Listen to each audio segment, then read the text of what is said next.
Oui,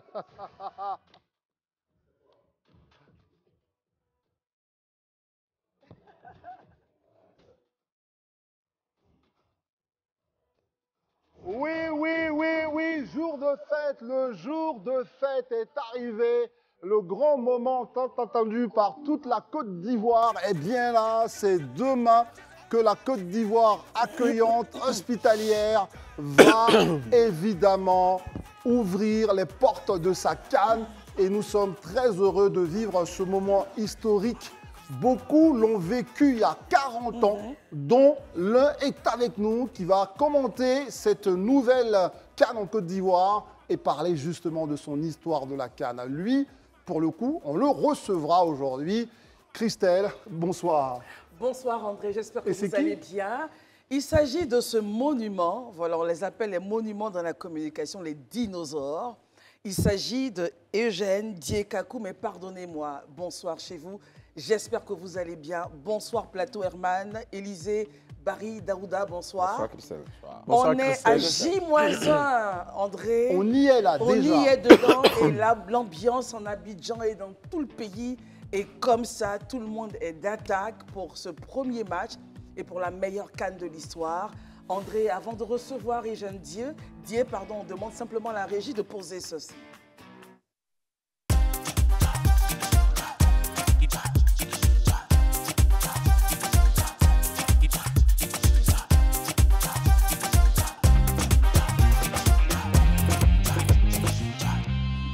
Il y a 40 ans, beaucoup d'entre nous n'étaient pas nés. Moi, en tous les cas, j'avais que 10 ans.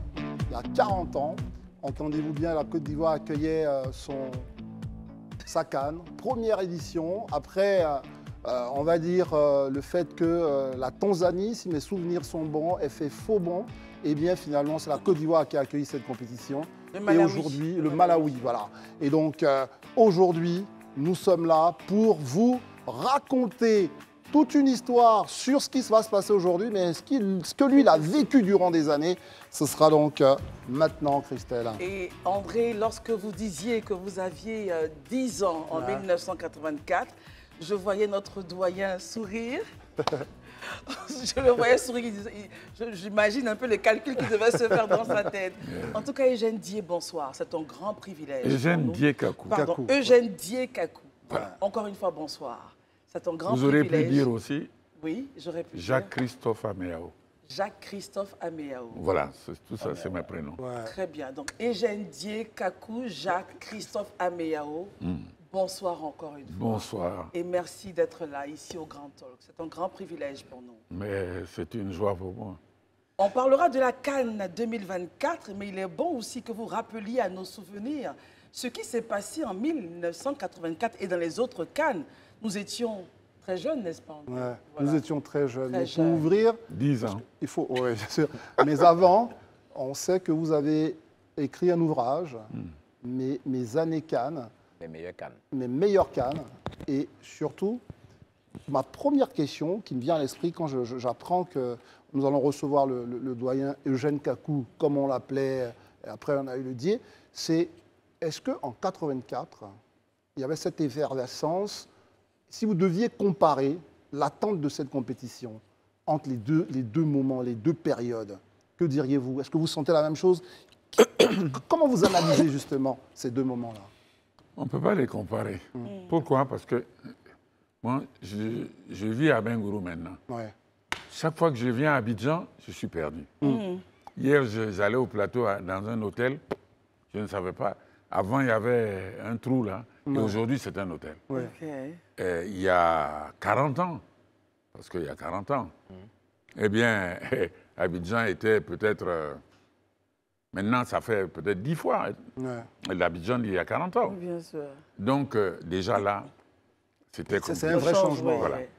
Deuxième changement, il n'y avait que 8 équipes. Ouais. Ah oui, à l'époque, hein? 2 stades. C'est ça. Boaké Et Abidjan. Abidjan. Bon. On est à 6 aujourd'hui et 24 équipes. Aujourd'hui, on en a 24. Et puis, mais l'ambiance quand même... c'était la même, c'est la même. C'était la même. Hein. Très bien. Vous savez, les Ivoiriens et leur football, vous mettez une orange et puis vous dites jouer, vous aurez 1000 personnes pour venir applaudir. Très bien, très bien. Merci, doyen, pour, on va dire, cette mise en perspective de ces deux moments de notre histoire. Aujourd'hui, évidemment, vous allez en même temps, avec nous, essayer de commenter ce qui se passe. Aujourd'hui, fait majeur, c'est vraiment la conférence de presse du président de la CAF, c'est le calendrier des matchs qui est connu, sur lequel on va rapidement se prononcer aussi avec nos différents camarades qui sont là. Et aussi la forme des équipes, comment les gens se sentent, etc. Comment vous voyez les équipes qui sont en compétition. Beaucoup de choses à dire. On va en parler maintenant, Christelle. Alors commençons justement par la conférence de presse. Je pense que ce qui va cristalliser premièrement notre attention. Eugène Dié-Kakou, je ne prononcerai pas les autres prénoms. Dites Eugène Kakou. Eugène Kakou, c'est M. Ibrahim Koné, c'est ça, mon rédacteur en chef. Quand je suis sorti de l'école, que je suis venu, vous vous appelez comment? Je lui dis Eugène Dié-Kakou. Ouais. Il dit enlevez-moi le Dié, c'est trop vilain pour l'antenne. Okay, donc Eugène Kakou. Je suis devenu Eugène Kakou. Et pendant longtemps, c'était Eugène Kakou. Et puis le Dié, comment le Dié est revenu pour rapidement terminer là-dessus? Comment vous l'avez ramené? Le Dié est revenu parce que je suis parti donc de la télé, à la retraite, mais j'ai été choisi pour être président du CNP, du Conseil national de la presse. Et donc, en ce moment, il fallait venir avec mon vrai nom. C'est ça. Donc vous avez ramené le Dié. Vous avez peut-être suivi la conférence de presse du président de la CAF. Qu'est-ce que vous en tirez comme leçon quand il montre son satisfecit, Eugène Dié-Kakou? Mais le président de la CAF, vous savez, ce n'est pas n'importe qui, hein, c'est un Sud-Africain. Et puis, c'est un monsieur qui dit ce qu'il pense. Hein. C'est ça. Ça n'aurait pas été bon, il aurait dit c'est pas bon. Moi, j'étais là-bas à la Coupe du Monde. Et bon. Mais c'est un monsieur qui dit ce qu'il pense. C'est ça. Alors, s'il dit que c'est bon, je ne doute pas de lui. C'est que ce qu'il a vu est bon. Bon. Maintenant, il faut qu'on maintienne le cap. Le cap, il faut qu'on maintienne le cap. Voilà. Donc, à partir de demain, Barry, vous déjà, quelle est votre lecture de tout ce qui est en train de se passer, les propos officiels du président de la CAF et puis la mise en œuvre, justement, de l'organisation? Je pense qu'il y a de quoi être satisfait parce que le président de la CAF, comme l'a dit le doyen, ce n'est pas n'importe qui, c'est quand même un propriétaire de club. Il connaît le football, il sait comment ça marche. S'il est venu là, depuis qu'il est là, je pense que c'est la deuxième CAN après celle du Cameroun.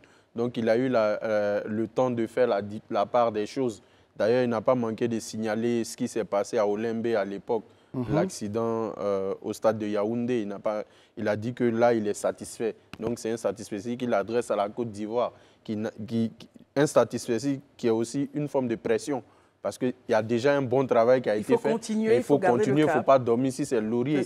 Parce qu'une chose est de préparer la compétition, mais une chose est d'organiser les matchs. C'est une autre réalité. Il y a le défi sécuritaire, il y a le défi, comment dirais-je, footballistique sur le terrain, il y a les supporters à gérer, il y a l'accès au stade à gérer. Donc, c'est un ensemble de choses. Il ne faut pas dormir si c'est laurier. Hein? Voilà, c'est au quotidien. Tant que le tournoi n'est pas fini, toutes les équipes, toutes les délégations n'ont pas quitté la Côte d'Ivoire, la CAN continue.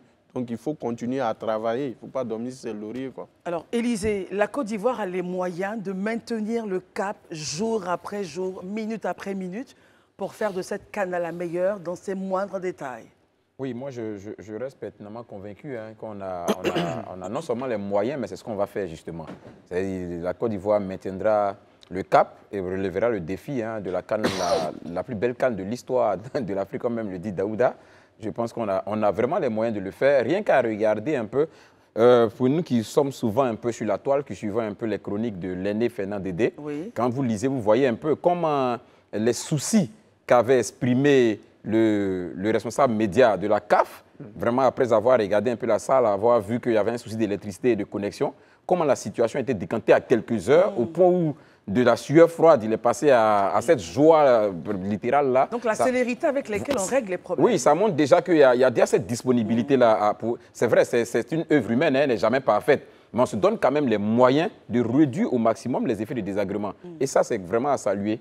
Et je pense qu'on pourra continuer à monter en puissance au fur et à mesure qu'on ira dans la compétition. Parce que ceux qui jusque-là sont peut-être en spectateurs, quand ils vont voir le train démarrer, certainement vont le prendre en marche et on verra beaucoup de bonnes choses. Très bien. Merci Élisée. On le sait, cher doyen, une compétition footballistique, ce sont les stades, mais c'est tout ce qu'il y a autour, la ferveur des populations, la façon de s'engager, c'est les médias, la façon dont les médias travaillent, les conditions d'accès, etc. Est-ce que tout ça, selon vous, quand on catégorise les choses comme ça, selon vous, on peut dire que le satisfecit est vraiment mérité ou on a raison de le faire? Bon, vous savez, lors des matchs amicaux, on a vu quand même quelques soucis de déplacement et autres. Mais il y a quand même des influenceurs ici. Je voudrais saluer ce jeune Ivoirien, Stony, qui a fait hier, je crois, un test, le parcours ouais. Depuis Akwedo en utilisant la Y4 jusqu'au stade de Bimpe. On a vu qu'il a fait là en 40 minutes. Il a dit, normalement, si tout s'était déblayé avant le jour J, en 30 minutes, on peut le faire. Donc, je lui ai dit qu'aujourd'hui même, je viens de Dabou, mais j'ai pris la voie. Je m'inquiétais, ça circule bien. Bon, donc, comme on dit, là, il faut maintenir le cap. Il faut faire en sorte que les gens puissent se déplacer. Et ça, on voit que déjà, les dispositions sont prises. Maintenant, demain, j'ai envie de voir comment est-ce que le dispositif de circulation des populations ou bien de ceux qui veulent aller assister à la cérémonie d'ouverture, comment ça va se faire. Mais déjà, j'ai aimé 2 consignes données par le comité d'organisation. Si vous n'avez pas de ticket, ne cherchez même pas à être autour des stades. C'est ça. Si vous n'avez pas de ticket d'entrée dans les stades, ne cherchez pas à être autour des stades. Et en plus, on demande de privilégier les transports en commun. C'est pour dire que ceux qui vont se débrouiller pour venir avec leur véhicule, ils doivent s'attendre à ce que ça soit. Même dans la consigne protocolaire qui a été donnée, ce n'est pas tous les officiels qui ont droit d'avoir leur véhicule parti jusque dans l'enceinte du stade. Donc, cette disposition, ça rassure. Ça veut dire que les gens ont pris quand même le pouls des choses, ils savent ce qui les attend. Et on voit que notre pays les accueille, les influenceurs sont venus de partout. La fête est belle, donc on y est. Je pense que Daouda, ce soir, le pays ne dormira pas. Le Coca ne dormira pas. Tous les acteurs ne dormiront pas. Les consignes sont données, on le voit un peu ici. Il faudrait que nos populations soient également vigilantes au respect des consignes parce que c'est quelque chose qui sera retransmis dans le monde entier. La diligence et le respect donc, de la discipline dans les stades devraient être de mise, Daouda. Mais bien sûr, la discipline doit être de mise parce que déjà, le stade olympique de Bimpe va accueillir 60 000 personnes. Il faut bien dire Bimpe, hein, parce que Bimpe, ce n'est pas Olembe. Oui, j'ai failli dire. Voilà, deux en stades fait, différents. J'ai dit Olembe parce que c'est le discours de Patrice Motsepe qui trotte encore dans ma tête, qui disait que avec tous les efforts qui ont été consentis par le gouvernement ivoirien, ils sont sûrs qu'ils ne vont pas revivre l'expérience douloureuse de la CAN au niveau du stade Olembe. Donc aujourd'hui, moi l'appel que je lance aux uns aux autres, déjà c'est de suivre les consignes. Herman a entamé le sujet.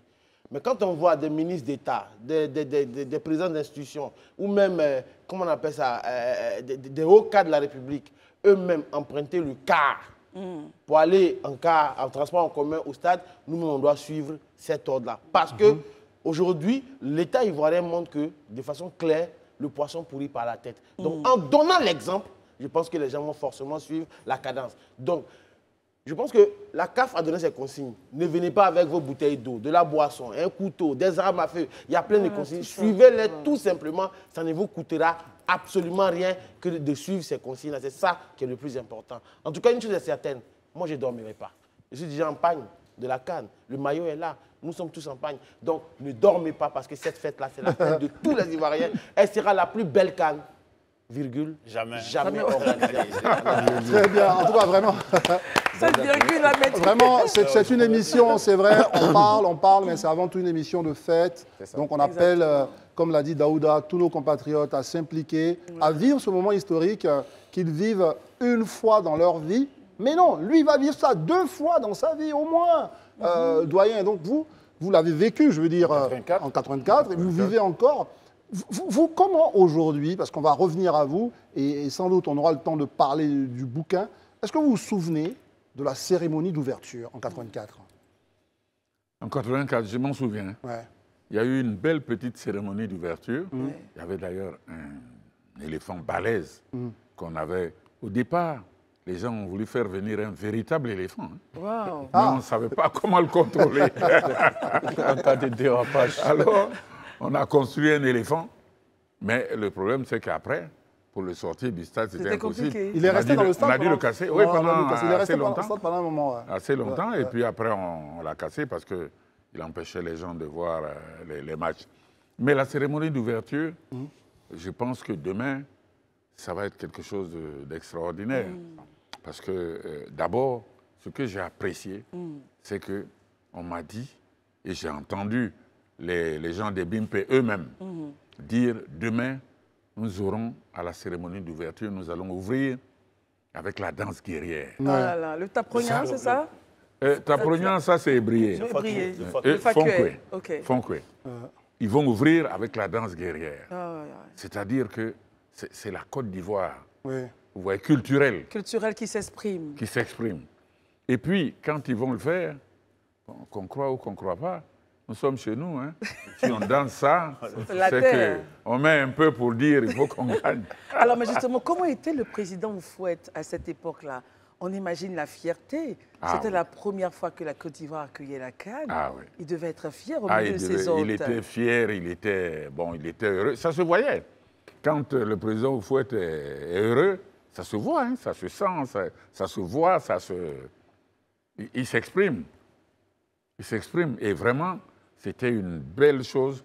La seule chose qu'on n'ait pas réussi, c'est le match. On va parler du match, pas le match, mais on va parler de la compétition et surtout de l'état d'esprit qui peut être celui des éléphants. Donc parfois, ça c'est un vrai sujet. Mais d'abord, on continue de dérouler la série. Vous voulez rentrer déjà dans le bouquin? Oui. Une petite question sur le bouquin. Ma question, je suis à la page 50. Hein. Je lis ici, vu les bouts du terrain, du milieu de terrain, le journaliste Eugène Kakou va sortir un fameux « Il est maudit Miezan ». J'imagine que lorsqu'il a loupé, il a fait les 2 passes décisives à l'adversaire qui nous ont permis, enfin, qui nous ont empêché de gagner. Donc c'est cela. Pourquoi avoir dit il est maudit Miezan? Et je me rappelle que par plusieurs fois vous nous disiez, nous les jeunes journalistes, de faire attention à ces mots comme maudit et autres. Donc du coup, est-ce qu'il y a un vrai regret sur ce mot? Mais en même temps, juste pour compléter la question, cette phrase est restée longtemps. Ouais. Elle est restée. Je me rappelle que mon père, à chaque fois parce que moi je suis supporter de l'Africa Sport, à chaque fois que là, ton club des deux. Ça suffit, hein, franchement, j'ai le droit, je suis libre. Alors, je me rappelle qu'il disait toujours, voilà, Miezan a pris encore. Et Eugène Kakou disait, et quand il ratait, qu'il est... Voilà. Alors, est-ce que, comme Elman disait, vous regrettez ces mots? Non, je ne regrette pas.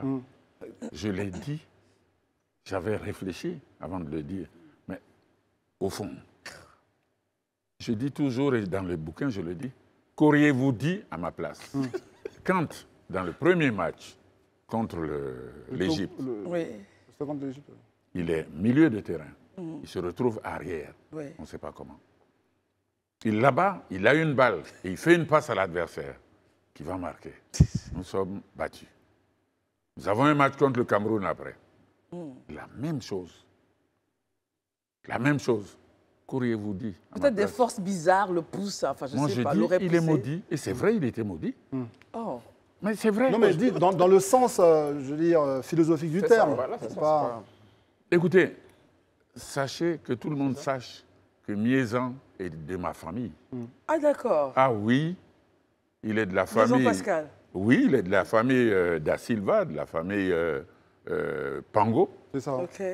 Et moi, je suis de la même famille. Très bien. Et donc, je ne peux pas me lever et dire des choses comme ça. Mais je vous dis aussi, quand on est reporter, moi, personnellement, si tu n'es pas passionné, je pense que tu ne peux pas faire du bon travail. Ouais. Et moi, j'avais un petit frère qui est là encore là, qui était basketteur international. Il a joué à l'AUC et ensuite il était en équipe nationale. Quand il faisait un grand match, oh là là, je montais comme ça. Mais après... Mais quand il faisait un mauvais match, eh bien, je ne me gênais pas. Le seul problème que j'avais après, c'était ma mère. Quand j'arrivais à la maison, mais c'est ton frère. Oui, mais c'est mon travail. Non, mais en même temps, quand vous dites ça, pour avoir fait un peu d'études justement en la matière, donc quand on fait la différence entre les autres journalistes et les journalistes sportifs, il y a une idée comme ça que les journalistes sportifs sont plus dans l'image et parfois dans l'image un peu grandiloquente qui ne correspond pas toujours à la situation, au point qu'on peut parfois vous accuser de jeter les joueurs en pâture. Est-ce qu'on vous a fait ce reproche-là d'avoir été trop loin dans l'image que vous vouliez donner par rapport à certains joueurs? Non, jamais, parce que les gens s'apercevaient que, écoutez, moi, personne n'a pu dire un jour, depuis 1967, où j'ai commencé à faire des reportages, jusqu'à... je me suis arrêté en l'an 2000. Mais personne n'a pu dire celui-là, il jouait dans tel club. Pourtant, j'ai joué 10 ans gardien de but au stade d'Abidjan. OK. Mais personne n'a su, quand je faisais mes reportages, que je ne faisais pas de favoritisme, dans le commentaire. Non, il ne faut pas. Bon, on ne jette pas en pâture. Écoutez, moi, je vous donne un exemple. Il y avait un joueur qui s'appelait Asseosu Konan Pascal. Oui, tout à fait. Bon, il joue au stade d'Abidjan. C'est ça. Mais il joue en équipe nationale. Il est blessé en équipe nationale. Personne ne le soigne en équipe nationale. On ne fait rien pour lui en équipe nationale. Et c'est un monsieur, un Libanais, supporter du stade d'Abidjan, qui le soigne, qui le fait soigner, qui paye tous ses soins et tout. Quand j'en parle, on me dit je jette la fédération et tout en pâture. Non, c'était juste, c'est un fait. Très bien, très bien. Une autre question, les amis? Oui, votre franc-parler, hein, ça, il est de notoriété, tout le monde le sait. Est-ce qu'aujourd'hui, quand vous regardez un peu la jeune génération, qui a du mal à avoir aussi peut-être ce franc-parler, est-ce que vous ne le collez pas au fait que beaucoup s'en coquinent avec les footballeurs? Peut-être avec les footballeurs, peut-être même avec les dirigeants, peut-être avec... C'est ça. Il faut se faire respecter. Si vous ne vous faites pas respecter, bon, le métier, ce n'est rien. On ne vous considère pas, oh, lui là, pour 10 francs, il vient, il fait payer son électricité. Hein. Celui qui paye votre électricité, il raconte à tout le monde. Bien sûr. Et puis, quand les autres vous voient, bon, dès que vous faites un commentaire, on colle à ça. Avant de prendre votre retraite, vous avez vécu combien de CAN où vous étiez vraiment au cœur de la compétition? Ben, je crois aux 5 ou 6. 5 ou 6 CAN. Mais en fait, j'ai dû faire à peu près une dizaine de CAN. Mais celles vraiment qui m'ont marqué, et c'est ce que j'ai... C'est pour ça que je vais arriver à la question. Vous avez fait une dizaine. Et celles qui vous ont marqué, justement, sans dévoiler tout ce qui est écrit dans le livre, c'est quoi le critère de meilleur CAN pour vous, finalement? Est-ce que c'est par rapport au côté footballistique, où il y a eu, par exemple, des révélations à l'homme d'Asmara qui a éclaboussé de son talent? Est-ce que c'est l'organisation? C'est quoi pour vous la meilleure CAN d'abord? C'est quoi pour vous la meilleure CAN? C'est tout. C'est tout. Ouais. C'est tout. C'est l'organisation, Bon, la première CAN, ma première CAN, c'est 70. Là, croyez-moi, c'était la première fois que je venais. Et nous étions où? En 70? En 70, à Khartoum. À Khartoum, oui. Au Soudan. Au Soudan. Et c'était... il y avait eu un coup d'État et Nimeri, le général Nimeri était président en ce moment-là. Et je peux vous dire que j'ai été très, très impressionné. D'abord parce que il faut prendre l'avion pour faire... C'était pas comme aujourd'hui, hein, on va très vite.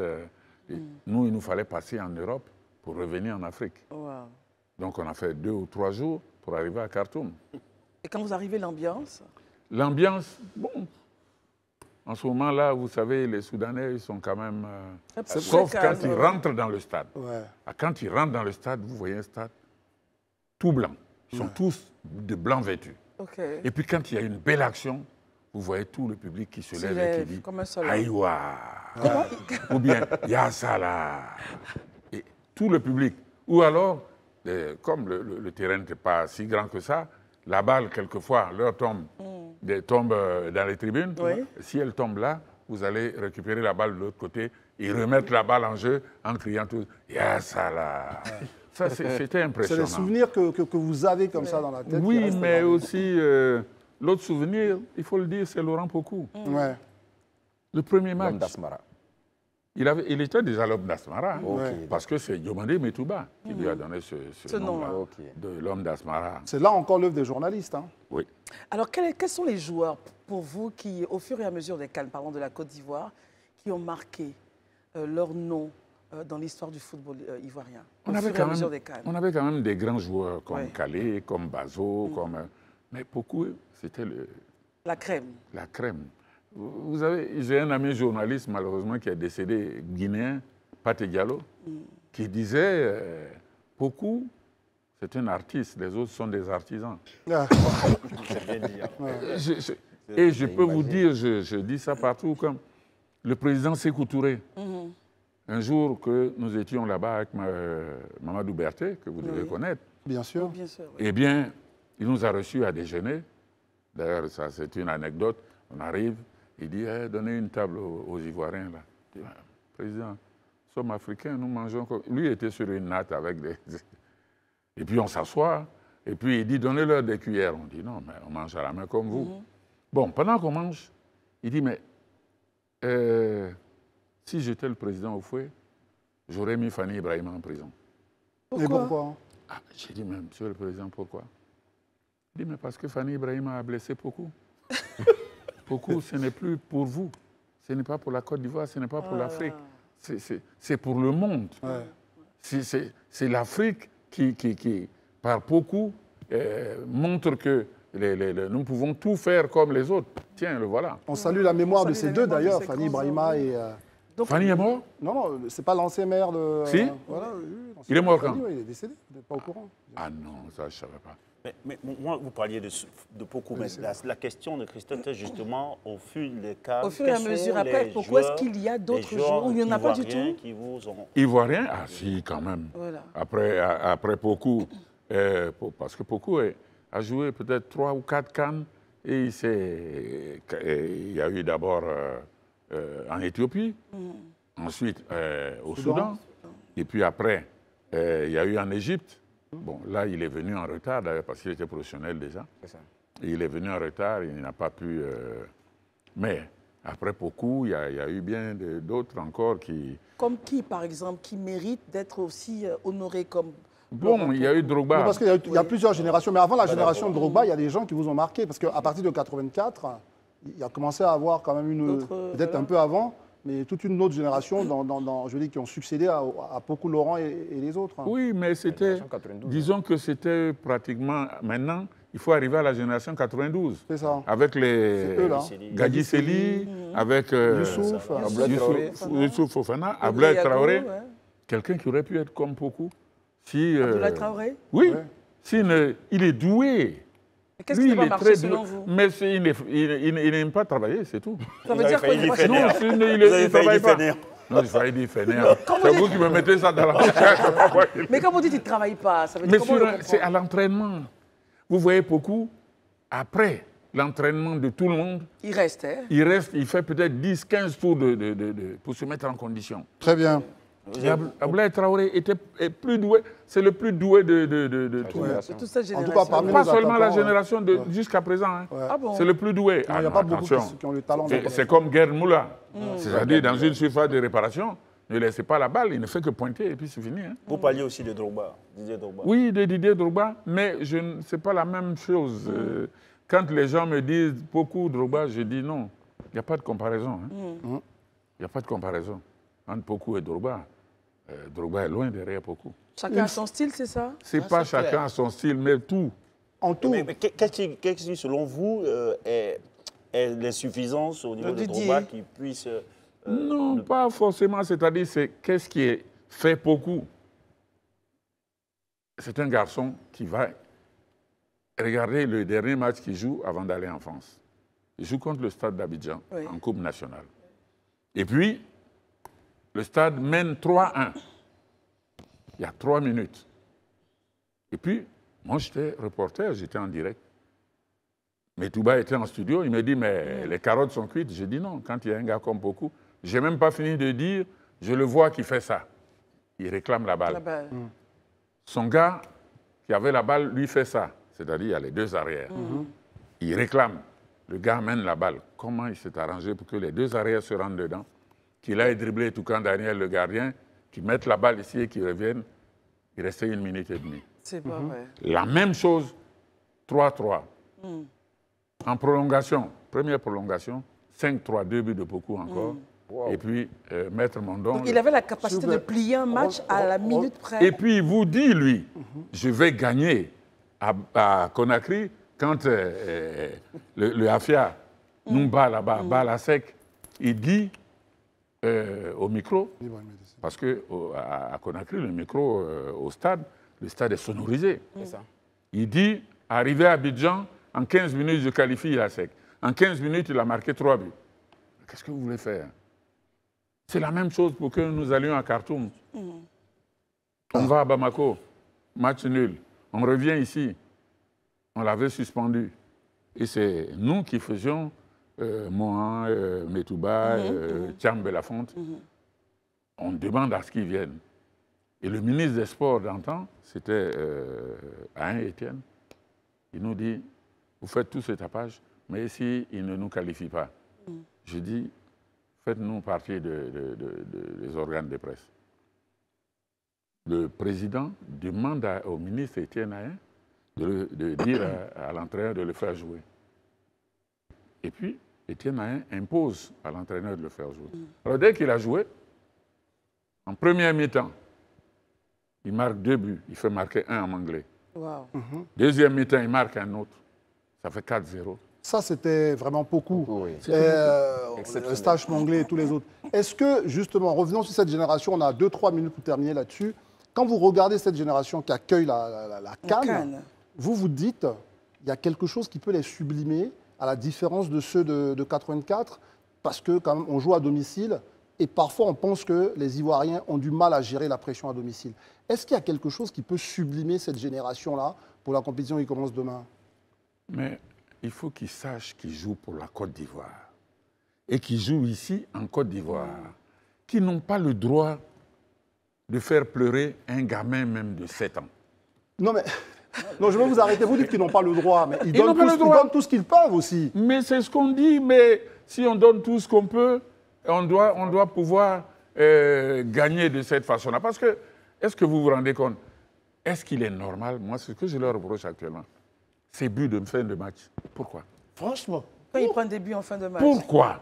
C'est inutile. Supposons un seul instant que nous étions à 0-0 et que vous preniez un but en fin de match. C'est fini. Nous sommes battus, nous sommes éliminés. Est-ce que, justement, comme le doyen est toujours avec nous... Mais ce que je voulais vous dire aussi, à propos de Drogba, moi je mets Touré, l'autre là, Pakolo, Yaya, je le mets avant Drogba. Hein. Oui, parce que du point de vue Yaya Touré aussi reste le joueur le plus titré de Côte d'Ivoire. Ça se défend d'un point de vue palmarès, etc. Mais quand même, Drogba... Même sur le terrain. Vous avez vu, Yaya, vous croyez que ça a été facile 2015? Moi, j'y étais. C'est pas moi qui le dis. J'y étais en 2015. Effectivement, mais en tous les cas, vous êtes un témoin de l'histoire, vous dites votre avis, et c'est un avis qui est partagé par beaucoup, dont quelqu'un ici qui s'appelle Daouda. Une chose est sûre, cet ouvrage est à votre disposition pour connaître justement les meilleures cannes du doyen Eugène Dieu-Kakou. Effectivement, vous étiez exprimé, c'est plutôt la confusion avec le maire Youssouf Silla. Voilà, le maire Youssouf Silla qui est décidé, c'est pas Fanny. Oui, c'est un ami. Voilà, c'est Youssouf Silla. Et vraiment, nous, on vous remercie d'être venu partager avec nous ces souvenirs de Cannes. C'est dans le bouquin que tient Christelle. Exactement. Alors, mes meilleures cannes de Eugène Kakou. Voilà, qui était là sur notre plateau. Merci beaucoup, doyen, d'être venu. Mais il faut dire que là-dedans, il n'y a pas seulement... Il y a eu les meilleures cannes, mais ce que j'ai appelé prolongation, vous le verrez, prolongation. Oui. Voilà. Je me suis dit, est-ce que je peux parler des meilleures cannes sans parler un peu du football ivoirien en général? Très bien. Et donc, j'en ai parlé. Et j'ai parlé des joueurs, des premiers professionnels comme Jean Tokpa, comme Ignace Ognien. On a Isan Caleb Biali, on a Isan Emmanuel, Jean Keita. Voilà.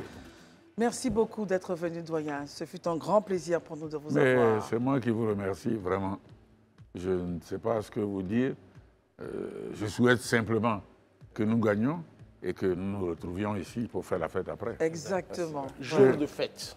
Je n'ai pas l'habitude, moi, de mettre tout ça, mais si j'ai mis aujourd'hui, c'est parce que... Vous êtes un supporter, pour terminer vraiment là-dessus, vous êtes un supporter de quoi là, quand vous mettez cette casquette? Ça, ouais. De la Côte d'Ivoire. De la Côte d'Ivoire. Merci, donc c'est le message pour tous, hein, Christelle. Voilà, je pense qu'on va faire juste une petite pause et se retrouver juste après. À tout à l'heure.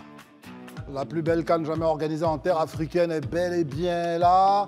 La Côte d'Ivoire s'est préparée, ses enfants se sont préparés, ceux d'ici comme d'ailleurs, tout le monde a travaillé à ce que cette CAN-là soit une CAN mémorable et nous y sommes. Demain à cette heure-ci, ce sera donc le début de la rencontre entre la Côte d'Ivoire et l'équipe de Guinée-Bissau. Ça va être vraiment un moment mémorable. Christelle, elle en piaffe déjà de plaisir. Un plaisir, mais aussi, je ne dirais pas un petit stress. André, merci d'être avec nous. Je suis un peu stressée au-delà de la ferveur. Je sens que les éléphants ont la pression et ils ont besoin de notre soutien. Donc, comme dirait l'autre, à bas les critiques, à bas les sceptiques. Il faut soutenir. Il faut les soutenir, n'est-ce pas, Daouda? Virgule, il faut les soutenir. Oui, virgule. Au-delà, vous parlez de la virgule, il faut la soutenir, mais moi, ce que j'aimerais dire aux Ivoiriens, il faut accepter tout. Quand on gagne, il faut gagner dans l'honneur. Quand on perd, il faut perdre dans la dignité. Très bien. Ça, c'était les petits messages toujours pour mobiliser et sensibiliser. Le coach Daouda. La ferveur, parlons-en. Beaucoup d'initiatives sont nées à gauche, à droite, pour démontrer que la Côte d'Ivoire de cette CAN est une Côte d'Ivoire créative, une Côte d'Ivoire qui peut aller dans toutes sortes de magie pour permettre aux uns et aux autres de vivre cette CAN comme une expérience unique. C'est le propos justement de notre invité, Armel Kofi, qui est avec nous. Il va nous parler de ce Abidjan Laguna Show, qui sera donc en marge de la CAN, l'un des moments les plus attractifs. Hein. Exactement. Bonsoir à Monsieur Kofi. Merci d'être avec nous. Chargé de communication de Abidjan Laguna Show, à l'initiative évidemment de tout ce qui se passe à la CAN. Et pourquoi? Et qu'est-ce qui va se passer justement? C'est quoi le concept? Déjà, merci de m'inviter sur votre plateau. C'est notre plaisir, très cher. Alors, on a pris au mot le président de la République qui a dit qu'il souhaite que cette CAN soit la plus belle CAN jamais organisée. Et on Vous êtes deux, hein, il y a Daouda aussi qui... Ah ouais, si. Donc, on s'est dit, écoute, chaque Ivoirien doit pouvoir jouer sa partition. Déjà, on est un pays d'hospitalité, donc je crois que les Ivoiriens sont en train de démontrer leur hospitalité, vu toutes les personnes qui viennent et la façon dont ils sont accueillis. Mais on s'est dit qu'en tant que jeunes Ivoiriens, on pouvait apporter notre contribution en organisant un événement jamais vu en Afrique. Et je crois que je pourrais dire même dans le monde, parce que ce qu'on déploie, c'est une somme de choses inédites. Voilà. C'est vrai qu'on a une fontaine musicale que vous avez vue et qu'on a déjà vu à Dubaï. Mais en fait, à cela, on a un écran géant d'eau qui n'existe qu'en Chine. Et on a une série de spectacles et de concerts tous les jours, pendant 30 jours. Donc, mis tout ça ensemble, je crois que c'est une grosse innovation qu'on a décidé d'offrir à tous ceux qui viennent en Côte d'Ivoire pour la CAN. Et voilà comment le dispositif, vous le vendez. On sent que, justement, vous attendez tous les Ivoiriens. Mais une question qu'on pourrait se poser simplement, c'est est-ce que tout ça est accessible à tout le monde, à tout le public ivoirien, ou ce sera encore quelque chose qui va être réservé à quelques... À une certaine élite, voilà. Alors, c'est déjà pour les artistes qu'on invite sur cette activité. On a une centaine d'artistes ivoiriens avec qui on a signé. Donc, l'idée, c'était de pouvoir leur donner au monde de la culture une scène pendant cette grande fête du football. Et ensuite, pour le grand public ivoirien et pour ceux qui viennent, alors c'est des passes à partir de 10 000 francs. Très bien. Donc, c'est très accessible. Comme un concert classique. Comme un concert classique, voilà. Et après, bon, effectivement, il y a différentes catégories. Mais on est resté très modeste dans les prix parce qu'on souhaite que ce soit une fête populaire et que l'Ivoirien lambda puisse participer. Mais les 10 000 francs donnent droit à quoi? Juste accès juste au site, regarder le spectacle. Est-ce qu'il y a d'autres choses attachées au package? Alors, dans le concept, en fait, on va dire c'est 3 activités. sinon 4. Donc il y a la fontaine avec l'écran géant d'eau. Il y a la série de spectacles. Donc là, on commence avec Alpha Blondy, le concert à Yoka d'Alpha Blondy demain. Après, il y a Magic System. Après, il y a. Ouais, on peut regarder le programme. Il y a plusieurs artistes. Il y a plusieurs artistes. Donc voilà, on leur offre ça. Et le COCAN, à qui je dis merci au passage, nous a donné le droit donc, de diffuser 100% des matchs de la CAN. On peut regarder le match sur place. Voilà, on peut regarder les matchs sur place, donc sur des écrans. On a une panoplie d'écrans qu'on a déployée sur le site. Donc c'est à la fois la projection des matchs, c'est des spectacles avec des artistes ivoiriens de renom, mais aussi des sommités africaines qui viennent. Et puis, c'est le spectacle donc, aquatique avec la fontaine musicale et l'écran géant d'eau. Donc, c'est tout ça qui coûte 10 000 francs. Ça, c'est pas mal. Les amis, est-ce que vous avez quelques questions? Élisée, on avait. Daouda, allons-y, Daouda. Moi, ce que je veux savoir, c'est quels sont les temps forts ou les moments particuliers où les spectateurs peuvent en fait commencer à venir sur celui-là, comment ça s'ouvre. Et maintenant, vous n'avez pas du package de 10 000, mais bon, tout le monde n'est pas à 10 000. Il y a certains qui ont envie d'aller peut-être à 100 000. Donc, si je prends un package de 100 000 ou bien de 200 000, il y a quoi dedans et comment je réserve? OK. Alors, ce qu'il faut savoir, c'est qu'on a déployé un village culinaire, en fait, parce qu'on souhaite aussi faire la promotion de la gastronomie ivoirienne. Donc, on a un village avec une vingtaine de restaurants qui vont proposer des plats ivoiriens et africains accessibles. Donc, le site est ouvert à partir de 16 h tous les jours. Donc, on a la diffusion des matchs, on a ensuite les différents concerts qui vont passer. Et après les concerts, on a une série de shows avec des DJ. Très bien. Donc les Moulukoukou DJ, JLK, Mad Max, DJ Mano Denon, etc. Donc tous les DJ ivoiriens et d'autres DJ qu'on fait venir de l'Afrique et du monde qui vont donc offrir. Alors une fois je vais revenir à Élisée, parce que ça c'est le contenu, on passe dessus. Celui qui veut se renseigner sur les prix, effectivement, tout est à leur disposition. Mais ici, revenons quand même sur la capacité de la Côte d'Ivoire à organiser ce type d'événement, parce que quelque part, quand on a la CAN avec ce qu'on sait, ce que la CAN représente, et on a toutes ces prouesses, à la fois pyrotechniques et tout ce à quoi on assiste, on se demande vraiment la Côte d'Ivoire est en train de passer un cap en matière d'organisation de spectacle, véritablement. Alors, on veut démontrer à tous ceux qui viennent ce que les jeunes Ivoiriens sont capables de faire, de par leur créativité, de par leur savoir-faire. Donc c'est un peu comme Karim, qui est le principal promoteur de ce projet, le disait, c'est une sorte de démonstration de force. Comme on dit, on veut montrer que la Côte d'Ivoire n'est pas camarade de quelqu'un. Donc si vous suivez un peu la communication, on dit vous allez aimer la Côte d'Ivoire. En fait, c'est la Côte d'Ivoire, le savoir-faire des Ivoiriens qu'on essaie de mettre en œuvre. Donc côté qualité, on a mis donc les petits plats dans les grands. On a, côté sécurité, on a pris toutes les dispositions possibles. Donc toutes les forces de sécurité se sont, on va dire, mis ensemble pour que ce soit un événement bien sécurisé, que ce soit la police maritime, que ce soit le GSPM, que ce soit la police nationale, etc. Et donc c'est un gros pari. Donc organisé pendant 30 jours, un concert tous les jours pendant 30 jours. C'est un gros pari qu'on se donne, qu'on prend et qu'on va réaliser. Vous restez avec nous, évidemment. Notre plateau parle de cet événement parce que l'événement en question s'inscrit dans l'ensemble de la Coupe d'Afrique. Et Herman, vous avez aussi un regard sur ces zones-là qui sont censées être des fan zones, vous allez abriter des fans, etc.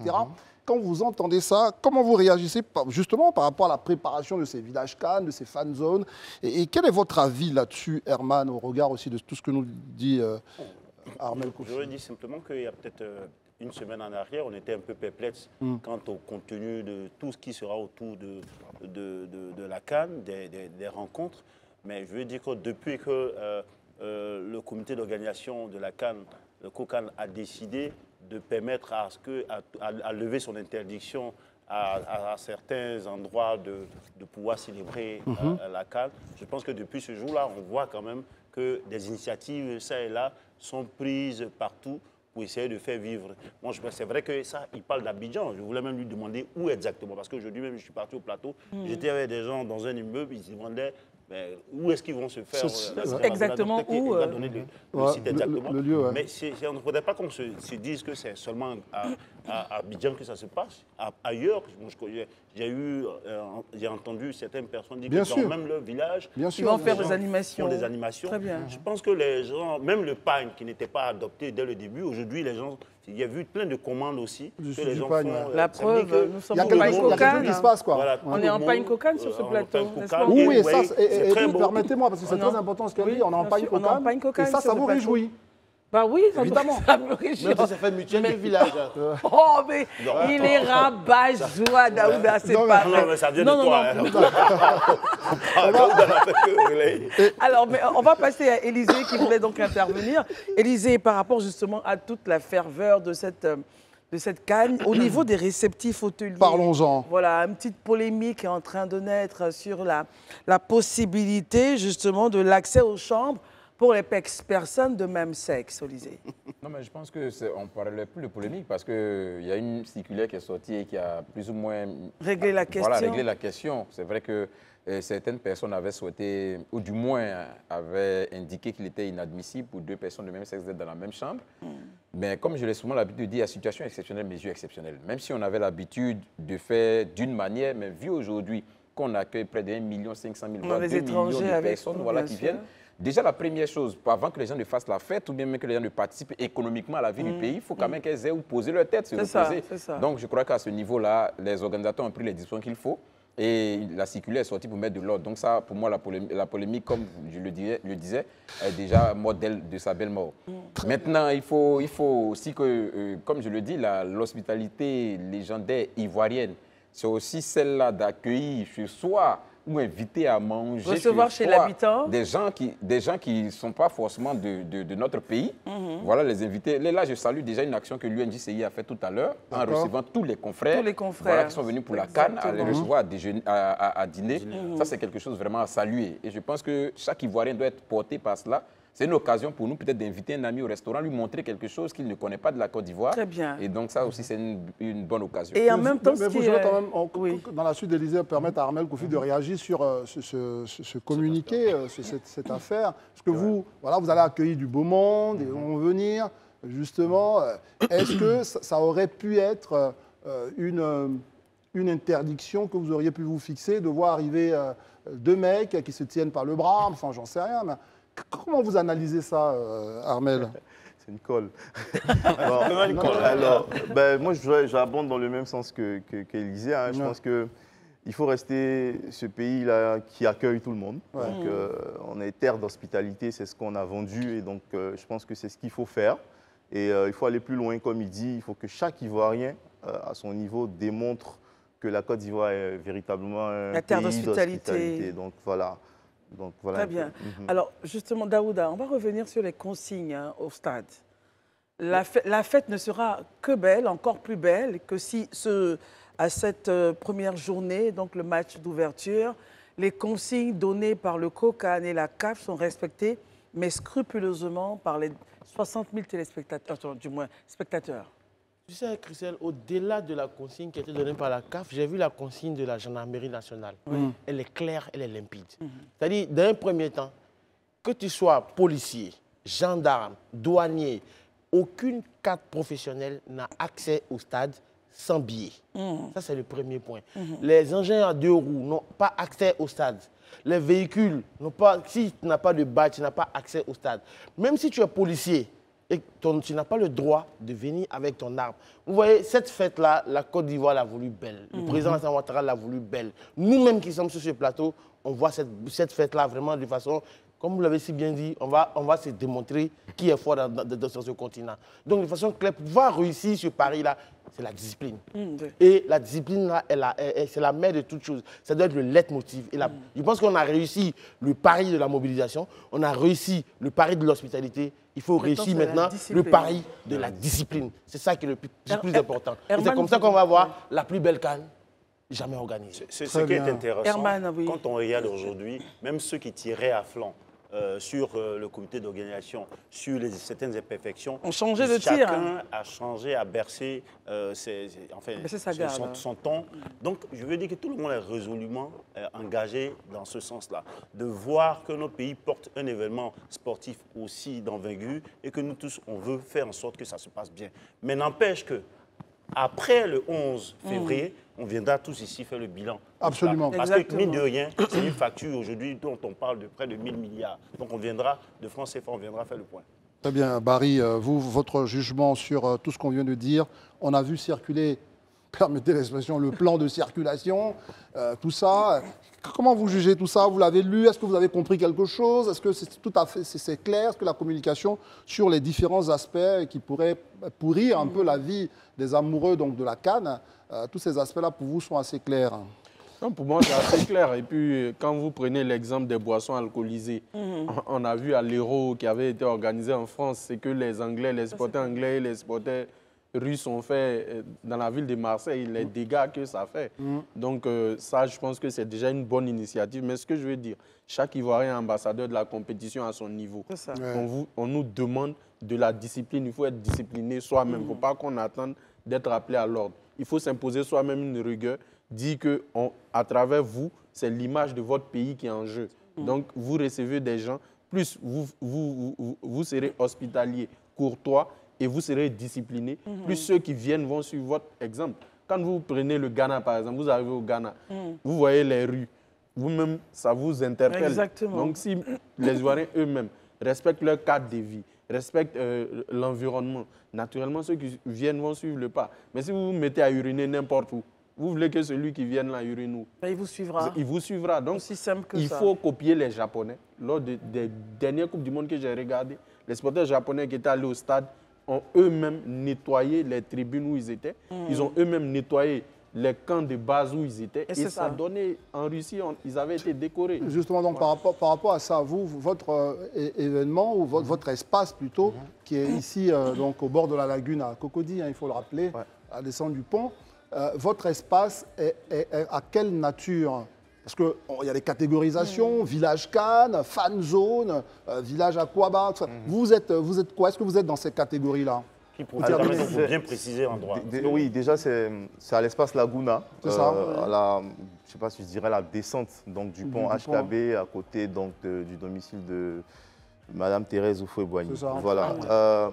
Alors, on n'est dans aucune de ces catégories. Parce qu'à la base, notre concept, on ne l'avait pas fait pour diffuser des matchs de la CAN. Voilà, c'est après que le COCAN nous l'a octroyé et a même décidé que ce soit le 6e stade. Voilà, parce que complètement digitalisé. Donc, non, on n'est pas Village Cannes, on n'est pas Fan Zone. On est à Abidjan Laguna Show. Mais en tout cas, Abidjan Laguna Show pour faire de l'aquaba à tous ceux qui veulent justement s'y rendre. Barry, vous avez une question? Je voulais savoir, ils attendent combien de personnes à l'espace par jour, par exemple? On espère recevoir 20 000 personnes tous les jours. Donc le site a une capacité de 50 000, mais on se dit pour des questions de sécurité et tout, on n'ira pas au-delà de 20 000. Donc on attend tous les jours 20 000 personnes pour faire la fête à Abidjan. Très bien. Est-ce que vous pensez qu'on a fait le tour ou pas, les amis? Élisée, c'est bon? Oui, non, moi, c'était juste à l'endroit des téléspectateurs et de tous ceux qui nous suivent, leur dit que les informations relatives au plan de circulation et même aux objets qui ne doivent pas rentrer au stade, tout est disponible sur bien le site de la COCAN, le site de la CAF, mais également sur le portail du gouvernement. Donc, voilà. Il y a vraiment toutes les plateformes. Donc, vous avez vraiment la possibilité de ne pas rater. Je préfère construire la phrase comme ça. C'est impossible de rater justement toutes les informations à propos donc, de cette CAN et des conditions pour avoir accès aux différentes compétitions, aux différents lieux. Voilà, on va donc se connecter tous et toutes demain à partir de 20 h pour regarder ce match d'ouverture Côte d'Ivoire-Guinée. Mais dès ce soir, la fête a commencé. Guinée-Bissau, pardon. Dans la discipline, on l'a dit, dans le respect de toutes les mesures qui ont été donc communiquées par le COCAN et la CAF. Mesdames et messieurs, bonsoir. Bonsoir chez vous, on a terminé. André, bonsoir, merci d'être venu. Bonsoir Christelle, merci. Daouda, Barry, Élisée, Herman, et puis monsieur Armel Kofi. On espère qu'on se retrouvera lundi avec de très bonnes nouvelles. Un bon match à décrypter. Les programmes continuent sur la FTV. Bonsoir.